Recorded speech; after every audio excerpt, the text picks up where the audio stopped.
The American government shut down the airline industry after 9/11.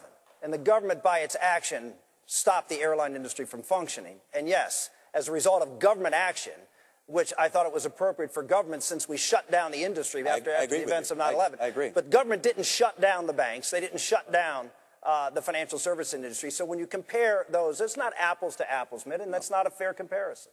Mr. Speaker, come in on the conversation. It's a tough one. It's a tough one. It's a major American industry at a time of trouble. It's not a tough. It's not tough, you say. It's not tough. First of all, there was a huge amount of the American auto industry that was just fine. BMW in South Carolina was terrific. Mercedes in Alabama was doing just fine. Honda in Ohio was just fine. So the Toyota was just fine.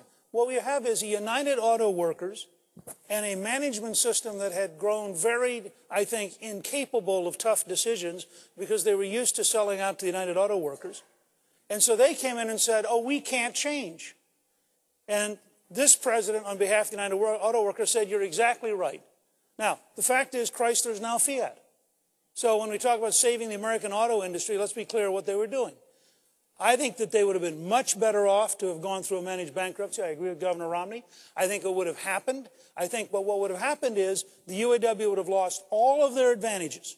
And the result was what you had, I thought, was an unprecedented violation of 200 years of bankruptcy law by Barack Obama to pay off the UAW at the expense of every bondholder. So, Congressman Paul, as you join the